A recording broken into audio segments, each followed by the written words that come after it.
as we focus on honoring the person and the promises and practices of caring for persons living with dementia.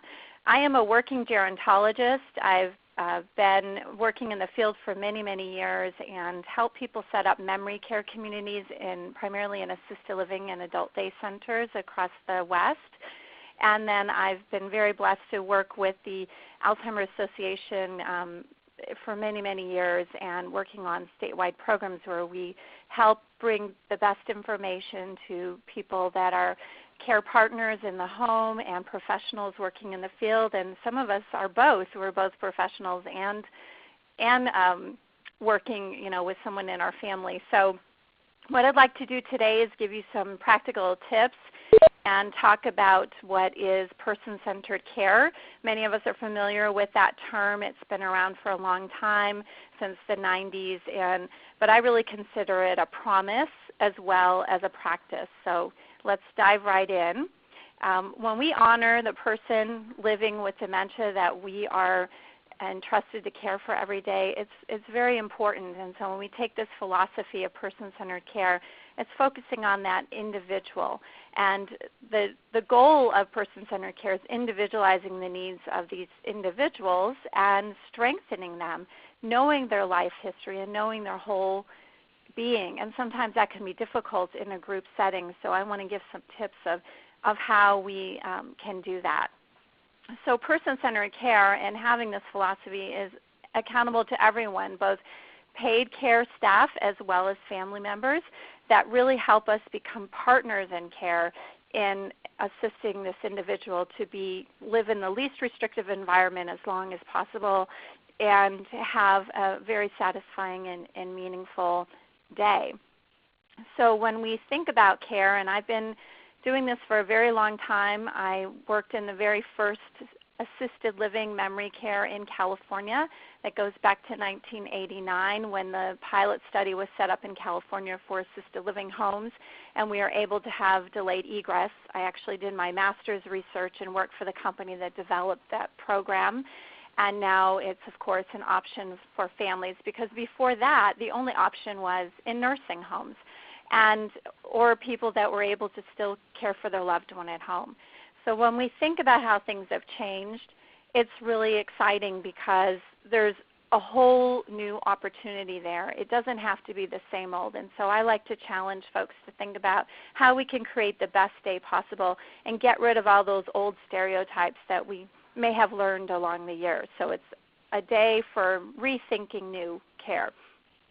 Person-centered care is really putting together pieces of a puzzle, especially in a group setting, and being able to find individuals that really blend well together. So we look at themes in providing daily enhancement of life and engagement for residents. We can't always individualize everything, and more so in the home, but we can certainly start putting these pieces together. So when I think about this in relation to person-centered care, we always have to have a champion. We have to have a leader. Is that the family member who's giving us lots of information about this individual that we're now entrusted to care for? Is that the manager in the setting that we're in? It'd be in home care or assisted living or a nursing home, et cetera. But having this advocacy that we advocate for everyone that lives in this environment or for our individuals at home as a caregiver, we're advocating for them. And so it's authenticity. We need to be authentic in our leadership. And when I think about that, it's related to what makes an authentic leader. It's the relationship you have with the individuals that you are caring for. It's your own values and purpose of every day. We all know in working in this industry, in this field, it is a work of love and of the heart, and it takes a lot of heart to move a program forward and able to get people to think of individuals as one person and not grouping them all together. And it does take a lot of discipline. So we need to identify who is that leader and who's the person who can take us to the next step. And then we have to be collaborative. It's a collaboration between the family member as you advocate for your loved one, as some people on the phone may be doing personally, as well as advocating for other team members if you're working in a home setting, as one gentleman said he was working an adult day and activities. Someone leads a support group. You are in a leadership role, and so we need to recognize and reward every single step along that journey in order to get people to stay on the path, if you will. And trust is important.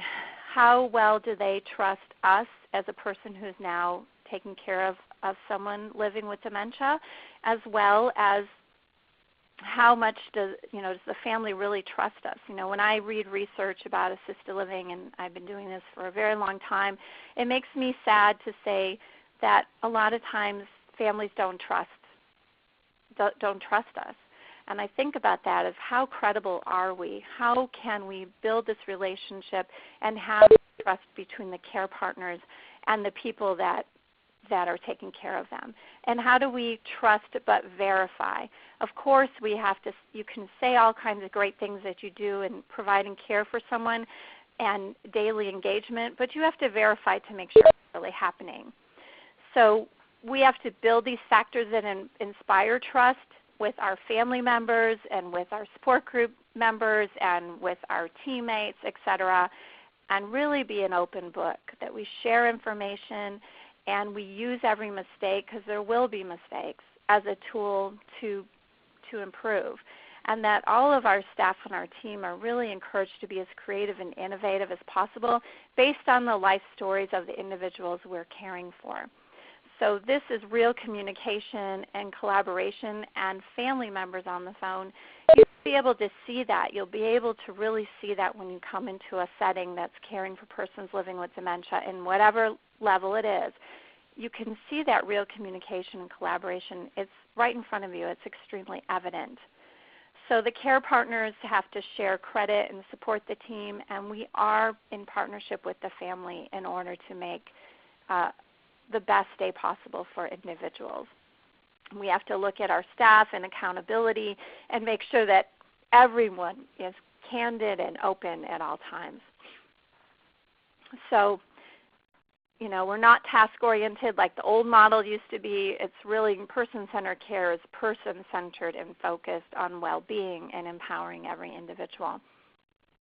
We treat our team members as VIPs, and we have to invest in them, and our team as well is the family, and they are the ones that can give us the most information to provide the best day for every individual.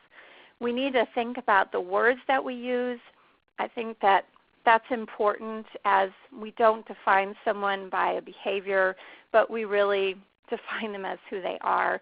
I think I was telling Pauline that's my pet peeve when I hear sometimes people described as a behavior, and I ask the staff very respectfully, to whom are you speaking of and what is their name? Because we're not a behavior, we are actually a person.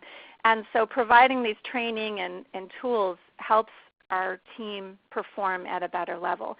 And the words that we use really matter.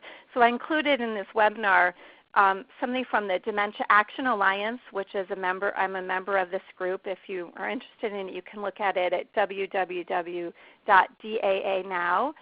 And it's really a bunch of professionals and researchers that have gotten together and said, hey, we need to have a civil rights movement. We need to really think about people living with dementia in a different context. And the words that we use matter.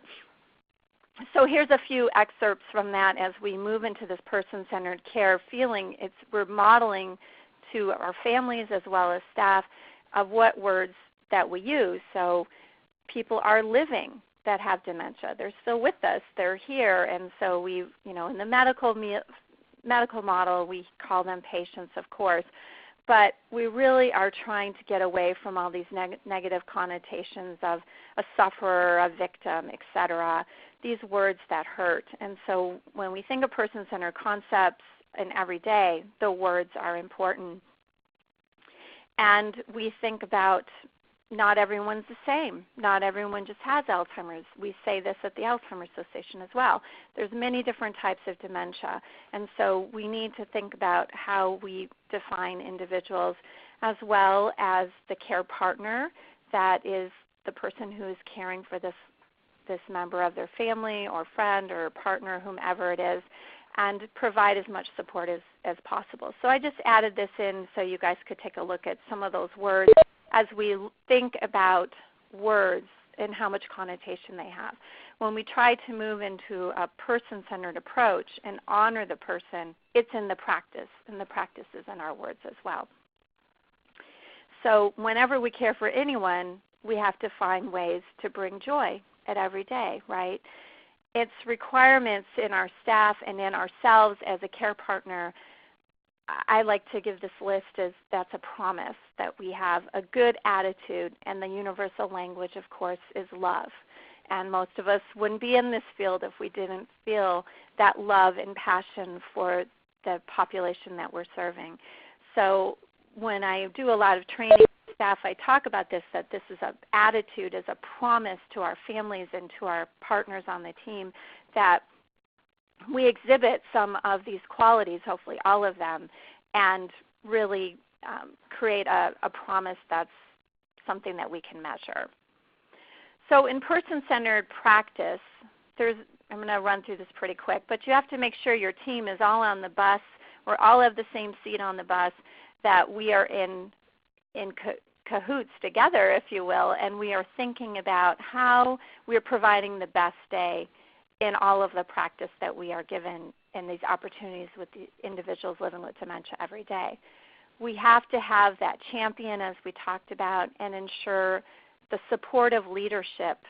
We may not always agree with our leaders, but we certainly need to support and then find ways that our voice is heard. Develop this guiding team and make it really personal to create this vision that moves us into the practice of person-centered care. High levels of communication, as I mentioned before, are important, and then assessing the current state of where you are, either at home or in a work setting, how you are caring for individuals. We always have to reevaluate. Sometimes we get stuck in the status quo, and it takes a third party to come in and say, hey, what about this? What about that? To be reminded of ways that we can look at this a little bit different. So assessing the current state of operations and individualizing priorities, starting small to get rid of the barriers that are in front of us, and then have a great success. I think that's the best way to encourage a team to move forward. And start with all the easy wins, because then we build momentum and we're able to create more practice of person-centered care. It's a huge commitment of time and communication in order to move this bus forward, if you will. And sometimes people don't always want to be on that bus with you because it's been done this way for so long that they don't know any other way. And so you have to identify what might be their fear or barrier, or why they're not able to create a more joyful day for people living with dementia, no matter what stage of the disease process they're in. We celebrate success and recognize that there will be challenges along the way, and observe, measure, and evaluate, because you will start to see changes. I like to start with changing in dining, for instance, and that's one area that I look at quite closely in assisted living, because it's the biggest event of the day. 3 times a day, all hands on deck.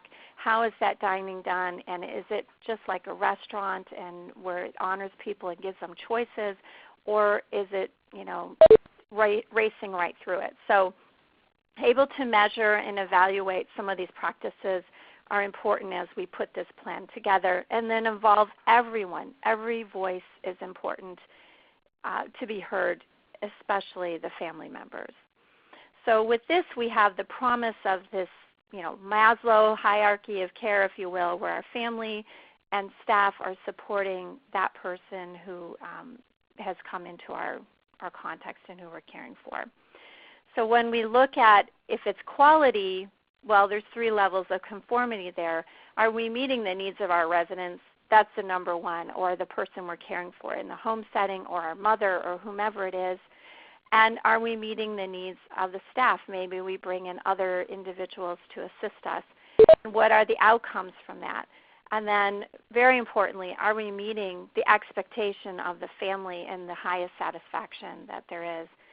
That is what I say quite frequently, that families have entrusted us to care for the person that they love dearly. And so that is a very serious promise that we have made, that we are caring for that person. So this journey isn't easy. It moves pretty slow, and we always have to kind of step back and say, hey, did we fall back into old habits, or are we really moving forward in a positive manner that it takes one step at a time, but we are making progress. With all the different types of diagnoses of dementia now, it's not just about Alzheimer's disease. As you know, as a practitioner myself, I see many variants of different types of dementia. I put some of them here for you on a slide. And it's not that we label the person by their dementia, but there might be different behavioral expressions based on what that person's going through at that time. And having our team and family members understand what might be happening with that person, and that it's not just labeled as a behavior, but something that we understand is organic as well as perhaps environmental. And so looking at that is important as we determine the course of care and what type of residents or people that we are caring for. So I really wanted to focus on person-centered care as just fun, activities, things that stimulate the brain, things that get people going, focusing on things that are important to them no matter what stage of the disease they're at. And people used to think, oh, they can't learn anymore, but actually they can, and enjoy things or look for old habits, things that they have done for many years. And sometimes I'll ask families, what does your mom like to do, or what did she used to do? And they'll say to me, she used to do this, she used to do that. And then I take that as a challenge of, we're going to have her do that again, because that's important. It's something she loved and can do it in a modified form. So focusing on things that really keep that person going in variety is important. And just do it. I like to warm up the staff with daily activities that keep them going and put fire in their step, and be able to really be excited about what opportunities they have in front of them. So person-centered programs are ones that really focus on stimulating the brain. I know we have someone in activities on the phone, so thanks for being on there. It's therapeutic. It's engagement. It's not just activities. It's really based on the principles of socializing and being productive and contributing and just having fun. But we also want to build and retain skills that are still there with every person, and give them that sense of control, that we're not doing things for them, that they're still having ability to do things on their own, to fill a spiritual or religious need, and just experience growth and learning. Those are activities of the day, if you will, that are really meaningful and not infantilizing. And I say that strongly as a gerontologist, because this person has lived a long life, and we don't want anything that would make them say, I used to do that when I was in kindergarten. It has to be something that's modified for their abilities, but also something that meets their status. So it's never too late. You think that you can't teach an old dog like me new tricks, but you can. You can use memory, you can exercise memory muscles and physical strength, and you can give variety to every single day. And I think that's important, because we sometimes, even in the home, just focus on the same thing. It's a routine, it's calm, it's something that you do every day, but it's not very exciting. And then what happens is the care partner, whomever it is, gets bored, and then it doesn't happen. It's not vibrant. So we have to think about how we can move that forward a little bit faster. And using the principles of Dr. Kitwood's work with person-centered care is where I come back to. I had the honor of hearing him speak at the National Alzheimer Association in the late 90s when he came over from England, and this person-centered care was born at that point. And it's really about, I'm a person and then I'm my disease. And it's a rights issue, because we don't want to be labeled as a disease, but be labeled at who we are. And Dr. Kitwood, being a disciple of his work for many years, really brings us to hone in on that, and I want to share that with you quickly. One is the universal language, as I said, of love. It's the center of everything that we do in person-centered care, and if we don't have team members that really share that love, I really try to counsel them to other jobs because we need someone who has that in their heart as a caregiver at home and or in a setting that would always make that person feel loved and feel supported and respected. Also attachment. We all have the same need to be connected to someone or something else. And so how do we foster that and build that into a daily program? Thinking about what are people attached to, what are they connected to, and then how we can foster that in a setting. Comfort. Now I think about comfort food. You guys might have something that, you have a really bad day. What do you reach for, right? Or you just go find that chocolate or hot chocolate or whatever it is that you need. We need to find out what the comfort foods are and comfort objects that bring people comfort. What is that? Families can give us that information if we really ask them closely. They think of it and they can share that with us because we don't know when they come in to live in our setting or stay there for the day what that is. So finding how we can build comfort with each other, with other teammates, with the care partner, as well as the staff is important. And sometimes it's as simple as food. And then identity. I really look, again, with words matter when people say, well, she used to be a nurse or she used to be a teacher or he used to be, whatever. And I say to the staff, they still are. Because that is the identity of who we are. We're individual, we're special, and we all have our own identity. And recognizing that in each one of the people we're entrusted to care for is important. And I'm going to show you how you can do that. It's not as difficult as you would think in a group setting. And then feeling how you're included. We all want to be part of the group, so I spend a lot of time in your housing just introducing residents to each other all the time and telling them about something about them. Hey, this is Pauline. She's from Northern California, but she liked to travel to Oregon. Didn't you travel to Oregon, Nancy? And, start conversations in that way so that people never feel left out but feel connected in some way. What is their occupation? Work takes up, 90% of our lives practically, and so that is important that we know what someone did in the past is their occupation, as well as that need to be occupied and to be needed at all times. And that's what Dr. Kitwood means is this work is what gives us purpose and meaning. And we all share that on this call because, we share that desire to provide better settings and care for persons living with dementia. So find out what that is. That's important. And then we pull it all together into a program that takes things based on what the brain is still can use. I mean, not always in the old days we focused on what people couldn't do anymore. But now it's an enlightenment, thankfully. We focus on what people still can do and how we can build that purpose into every single day with every individual. So understanding what it means to honor the person is really focus on people having control of their lives. If it's a resident in a senior housing or in skilled nursing or adult day or at home, people still need to have control over their daily activities and feel that they have that choice. I hope on my gravestone someone will write, she gave them a choice, because that's what I try to do every single day in my practice.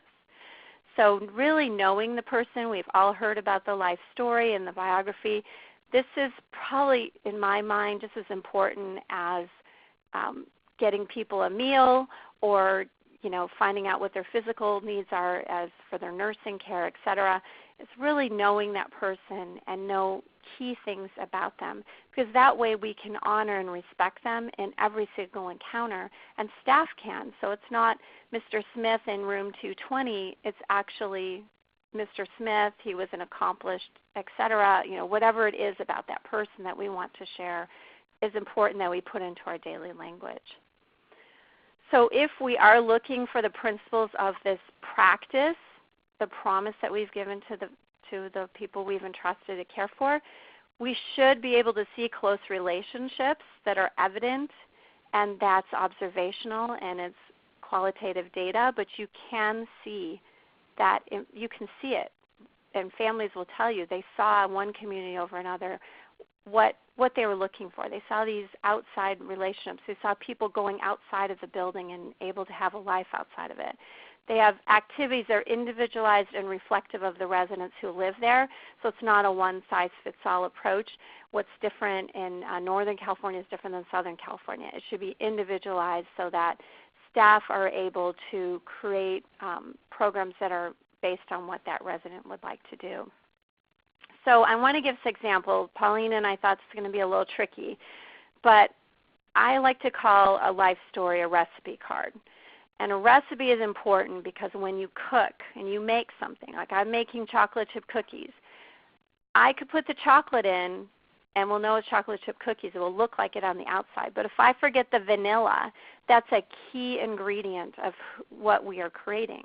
So I'd like you to take a few moments and think about this as far as a recipe card for either your loved one, those of you that are family members caring for someone at home, or in your own self. What is your key ingredient? What makes you so special?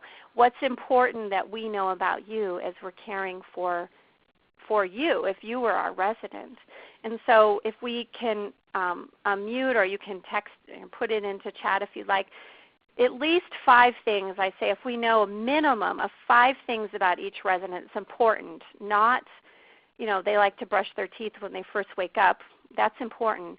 But key things, like for me, people that know me know that I'm not a morning person and I have to have coffee. And even if you gave me decaf and I didn't know, I might know it's decaf, but I would need that in the daytime and to get going in the morning. What are some of the important things that you need to know about your loved one that you can share with those on your team, as if they're care partners or professional staff helping, as well as the individuals that you're caring for or in whatever setting you are working in right now? What are the key ingredients? So if you want to write down your recipe card, we can take a look at it and give us a few things that I can give you examples for, because what we're doing is creating themes. And so when you have, say, 30 residents in your adult day program, 30 participants coming, it's hard to individualize 30 different things. But you'll find that there are commonalities.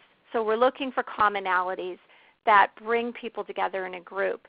And I love to do this exercise with staff because they realize that they're not all the same either. We have things in common that we may not know about another. So if you guys would indulge me, please, just take a few minutes and write down 5 key things that we need to know about you in order to be your care partner. Pauline, do you want to unmute it, or how would you like to do this, or have them type it in? Yeah, we can do that. And I think also if people want to just write into the chat box, that's a nice way for us to gather kind of an overview of what different people are thinking for their recipe cards. So I'll unmute everyone. The conference has been unmuted. We'll just take about 2 minutes for this. Great. I see one person already responded in the chat box. So think about 5 things like, really important, maybe only your family knows about you. You get really grumpy when you're hungry, or something that people close to you know, because we need to know that. And then as far as activities, what are things that just light up your day and make you happy? And finding those sparks of joy are important in person-centered care. Anyone want to share?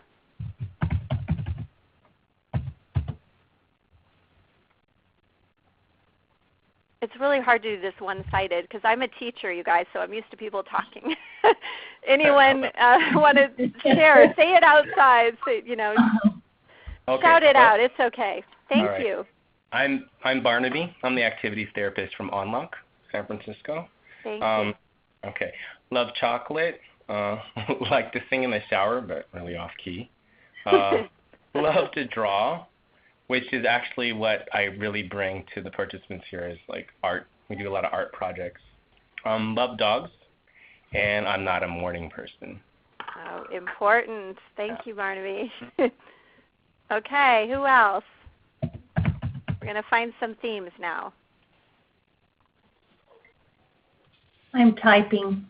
You'll get mine shortly. Okay. So I want to find someone to hang out with Barnaby. There's someone might have something in common with him. Well, I can agree with the loving dogs piece. And definitely love to stay active and do something outdoors. I would hate to be stuck indoors all the time. Okay. Thank you. We have Julia, who likes music and she plays the violin. And here comes my other. I might have done more than 5, sorry. Oh, it's hard just to do 5, Julia. First I was thinking I was typing about my mother, and then I realized, no, you want me to type about me. So. Well, I think it's when you individualize it yourself, you see how important it is to find it in someone else. And that works with my gerontology students, that's for sure. Yeah, it's a good exercise. I like this a lot. Thank you.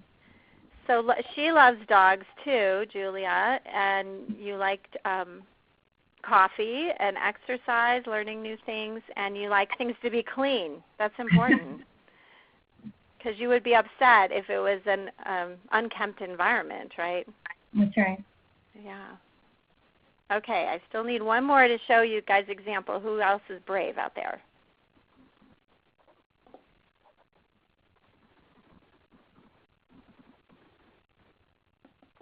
Anyone else want to? If you have to unmute, you do *7. I think maybe you're still muted. I think everyone's unmuted. Okay, so that's it? All right.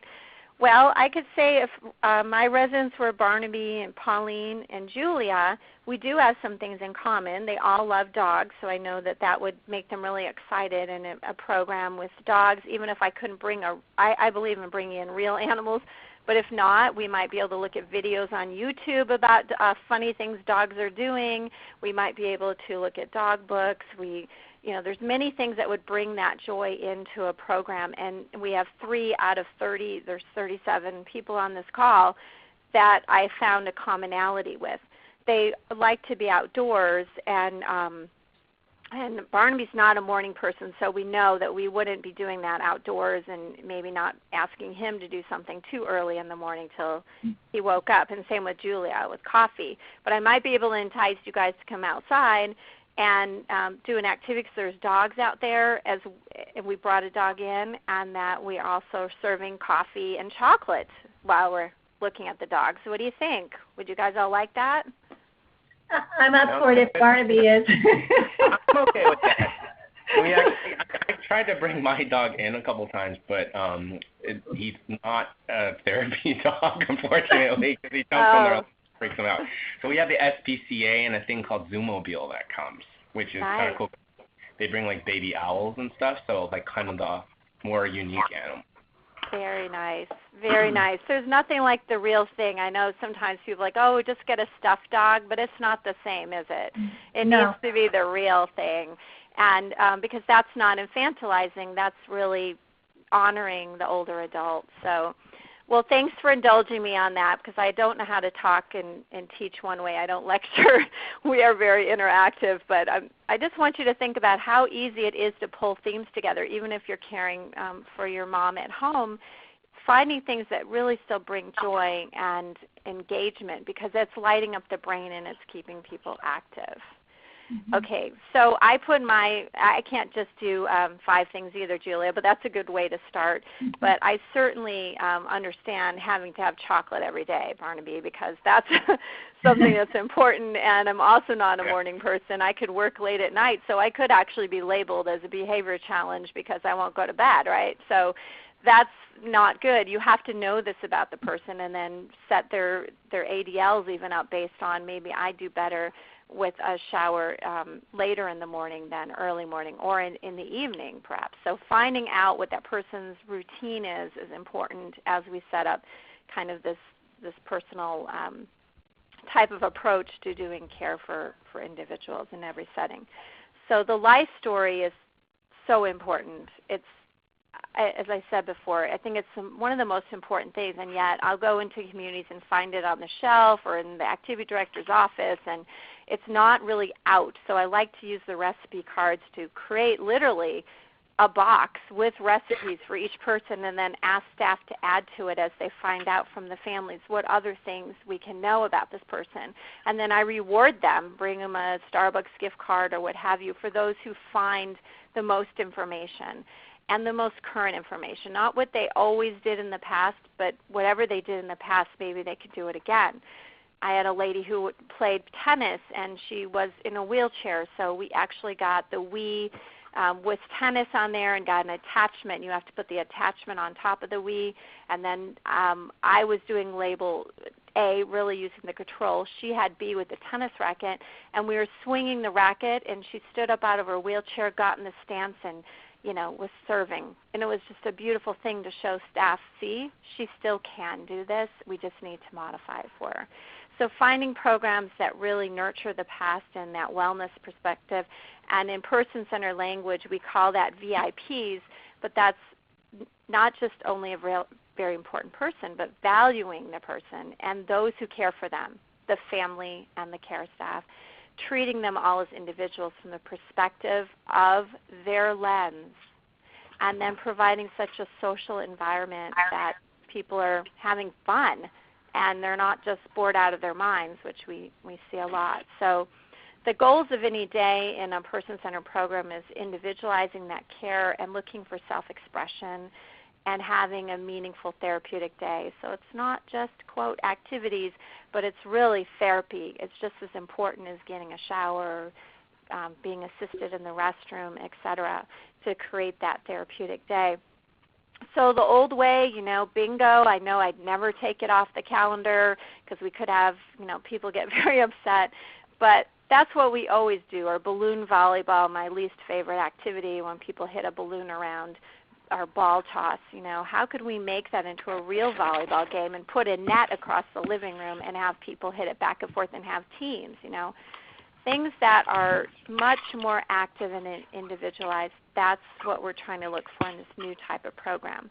And then focusing the program on the domains of this, who is this person? Not just their physical being, but personal characteristics, as I just asked you to do. Their attitudes, their beliefs, their talents and hobbies from long ago. We can bring them back, and that really creates so much healing for the family. What is their education and their vocation, and then things that the family just shares with us that we can bring into a daily program. So in that way, we have created resident-focused needs in whatever setting we're in, where people have a sense of belonging, a sense of purpose, and activities that have meaning, not just busy work. Something that maybe is a civic project for, I love in the fall we do a lot of food drives, and residents can focus and sort the canned food out that we bring in and give to the homeless shelter. Families can donate, we can have a food drive there, and then the residents can put the fruit versus the vegetables, whatever. Sort things out, boxed food versus canned food.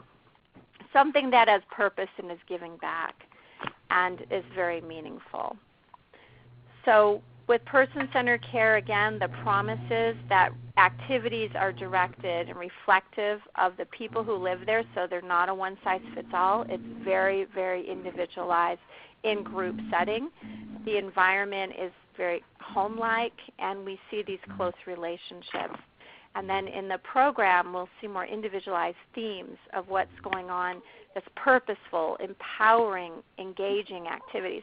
And with the new cohort coming through, you guys, with, we're getting younger and younger people, we're seeing, the music's changing. I'm really excited to see, I come into community and actually hear the Rolling Stones or, not just Glenn Miller anymore. We're really seeing a lot of changes based on the cohort. Yes. Which is good. So memories will fade, but the emotional memory is still there, and the goal I think about in this honoring that person is creating that emotional memory. Emotion is what is how we basically save our memories. And so creating positive emotions creates a therapeutic program and keeps people very engaged. And then the traditional programs just really focus on behavioral issues and avoidance, but a person-centered program is different. It honors that person and creates purpose for every individual. So it should be a real kick-in environment, not boring. And then types of activities, as I shared before, can be kind of in this individualized engagement in small groups. So we break up and do more parallel programming instead of just, a lot of people all in one group, because that doesn't fit for everyone. And then having a lot of physical exercise. We know now that exercise is the key to keeping our brain healthy. And so I like to trick people sometimes, and we'll do art walk and walk around. And we're actually doing a walking group and looking at art, all this beautiful art that we have in these long hallways in assisted living. But we're walking and looking at the art and discussing it, and maybe even sitting down and sketching something in a place that does that. So we're getting people moving all the time. Focus on indoor-outdoor. In California, it's like a right. We live here and pay all these taxes, right, so we can go outside. So I don't understand when I don't see people outside, because that's important to many folks. And creating that, again, special event or something that brings them outside, whatever it would be. So keeping it simple, we just focus on more of a wellness framework in daily program and engagement, and those person-centered principles as I have here for you, and really building that social connection so that people are enjoying their day. And tapping into creativity of your staff is so important, or the family members that give us so much information about their loved one, and that way we can create this wellspring of more energy, because we have others coming up with the idea, not just one person. So we want to build this kind of collective brain power, if you will, with all the ideas of the team, and that's truly a person-centered approach. So the keys are meaningful and motivating things that get people up and moving and really have joy in their day. That's what we're looking for. And focusing a program on what still remains in every individual, no matter what stage of dementia they're at. The love of music, which brings us back, and it's, to a certain time in our life whenever we hear something that brings us joy. Types of music. So when families say, oh, she likes music, I have to know what kind. Is it rock and roll? Is it jazz? Is it rap? What is it? What kind of music do they like? Because it's not a one-size-fits-all approach. And then building on those long-term emotional memories is how we can build a program that is really engaging. So the art begins when residents have their own control in their lives. Our team has consensus. Excuse me? Oh, we're going to have questions in just a moment. I'm trying to get us there. So let me mute the line, and then you can press *7, Nancy, to unmute. Sure. The conference has been muted. Okay, I'm back. So I'm trying to get to questions. We'll unmute in a second. So the art of person-centered PC, person-centered transformation, actually brings outcomes that we can measure. And that's what's so exciting for your team, because they can start to measure that and see and come up with new ideas, and you create a very vibrant environment. And people are able to have so much more choice in their day, our staff and our families and our residents all combined. That's the most important thing. So the secret is just get going. It's a new day, and it's a new, here we're going to go into 2017, and I still see places that are back from the 90s when I started in the field. And it doesn't have to be that way. The secret is just get started looking at the individual needs, wants, desires, choices of each and every resident, so that we can create a more person-centered practice of everything we've promised to the families. We can create in a daily engagement of what happens with each person. So with that, I want to open to questions. We wanted to leave The conference has been unmuted. Leave some time at the end so we can answer any questions that may have come up I know it's a lot of content in a short period of time, but I certainly hope it sparked some new ideas for you. Any questions? I have a comment. My mom is a prolific poet, and so what I'm doing, I'm her full-time caregiver in our home, her home. So every guest we have, can you hear me? Yes, thank you. Every guest we have a poetry publishing club, writers, unbelievable clubs here, 55 and over senior community. So I've got her published 3 of the poems in one of the anthology books, and every guest we have, I have her read. She loves to read her poetry to people, and it completely realigns the day and brings her that life and excitement of her being a person again. I'm also, it's so unbelievable, the change within 20 minutes. It just, and she loves doing it. So our adult daycare close by, Age Well and Alzheimer's, are going to have a daycare right around the block, and I've called activities, and they want her to come and do poetry reads, which now all of our clubs want to give back and do that. So I've started something out of everything you just said today. So I'm very, very encouraged, and so is she. Oh, that's just beautiful. See, it brings that spark back, so we don't have to let them, go back in. She's going to be alive and find poetry and maybe some other things, whatever else she liked to do that she can do in a modified way to give her that purpose. That is so person-centered. And we're publishing her own poetry book right now, and so she's just very excited. Oh, and you're honoring her. That's beautiful. Thank you. Yeah, thank you. Any other questions, comments, or snide remarks? I could take them all.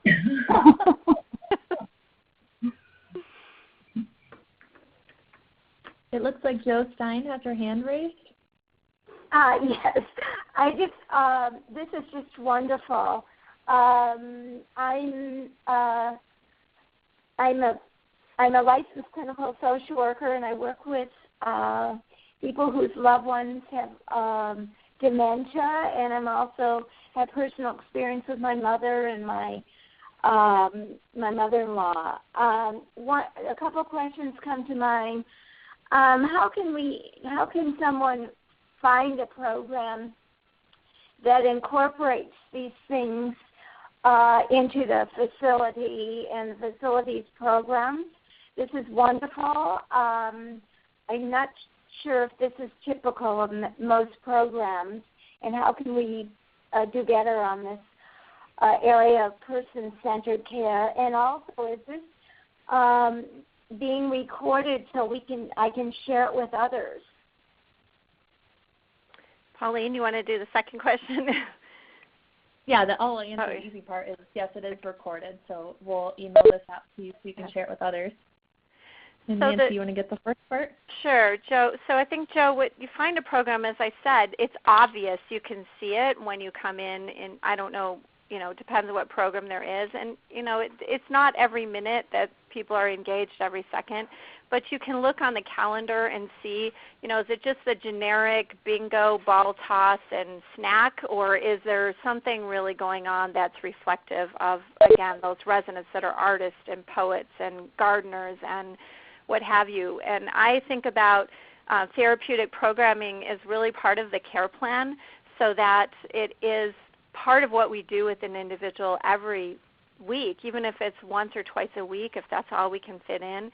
It is still honoring that person by having that engagement. So if as I gave the example with Julia and Barnaby and Pauline and I, we all love dogs. So that's part of our care plan. Like, we need to have the Humane Society come in and have animals, or families bring in dogs, and then make sure they're engaged with that person.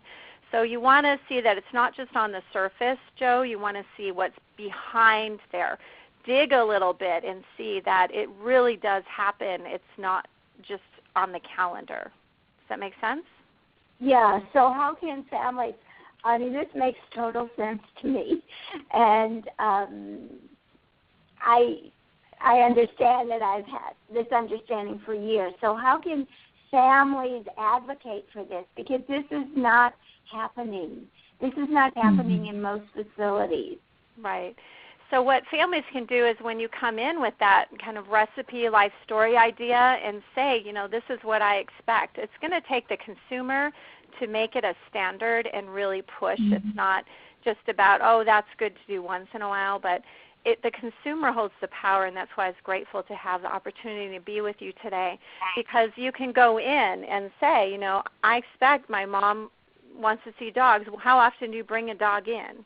Is it weekly? Is it monthly? Is it et cetera? And the consumer has the power to push this forward and then ask for some of those things that bring, poetry class, that brings someone joy in their care plan. It's really in their service plan of how they're engaging with those individuals every day. It shouldn't be an afterthought or something later. It's what brings them joy, just as important as getting a meal, as I said, or getting their shower. So you can push for it and expect it. And most places have them, but I think when the consumer has a little bit more voice, we will start to see it as more of a norm. There are places that are like this in California and in the West, but it's not on every corner, unfortunately, which is why I'm trying to spread the word about person-centered care.